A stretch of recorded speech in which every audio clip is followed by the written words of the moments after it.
Well, let's speak first with Israel's ambassador to the UK, Tzipi Hotovely. Thank you for coming in. It's a very sad day for us, Israelis. And it's been a terrible year. I agree. With so many people losing their lives. What's the Israeli government going to do now? Well, let's start with the numbers, I think. Over 4,715 attacks on Israelis coming from Palestinian terrorists throughout the last year. And this is a striking number. And we need to address the fact that today, young Aryeh, not even 16, lost his life. We also, this really devastating photographs coming from his funeral. And think about those Israelis that all they want to do is to go to work and to send their kids to school. Like every single person around the globe wants to start his day peacefully.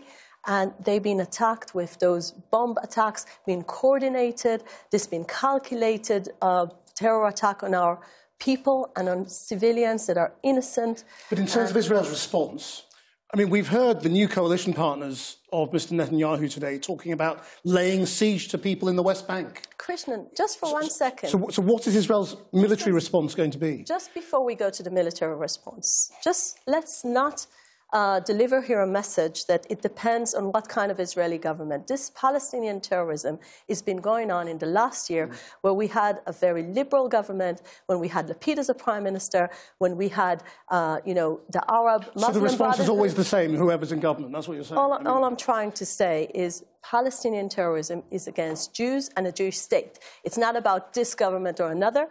And every single prime minister, I think, all around the world has one priority: to keep his people safe. Right.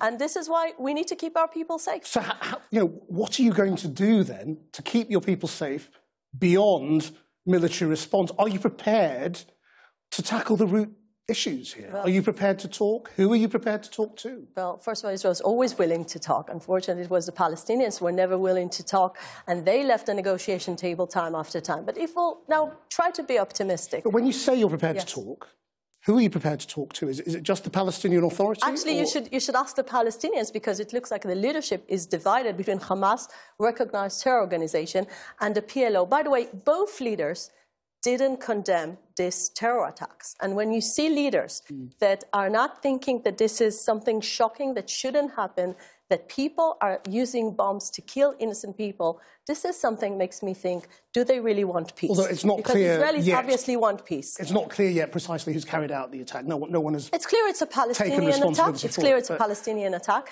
And unfortunately, Hamas is praising the people that are, making these young people die. But when you say the Palestinians need to work out who speaks for them, is Israel prepared to talk to Hamas? Israel is willing to talk to all our neighbors. As you know, Hamas is a terror organization recognized by the UK.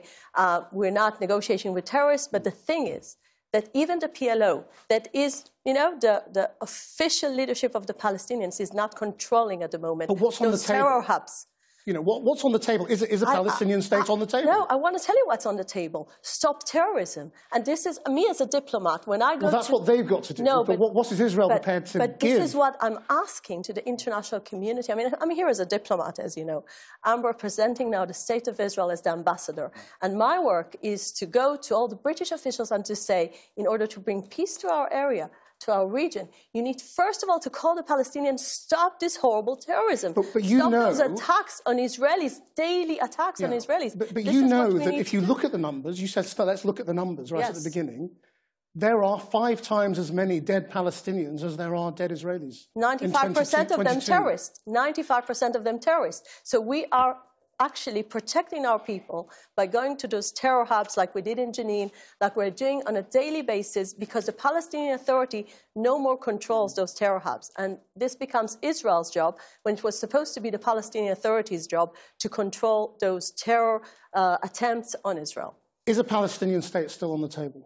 You should ask this to the Israeli Prime Minister. He's going to be very soon back to his office. Well, you're the ambassador. No, but the new government is going to be formed soon. But I think no matter who's the Prime Minister, I think everyone knows that in order to achieve any kind of solution, and what's our end game goal is peace, not just throwing some ideas to the table without having the end game. The end game is peaceful life, both to us and to our neighbours. And in order to achieve that, you need, first of all, stop violence and make sure that whoever is the leader of the Palestinians, he will call to this violence to stop in the streets of Israel. Ambassador Hotovely, thank you very much indeed. Thank you for joining us. And of course, I'm sending really my deepest prayers to all the people being injured today, because they need our prayers too. Thank you for coming.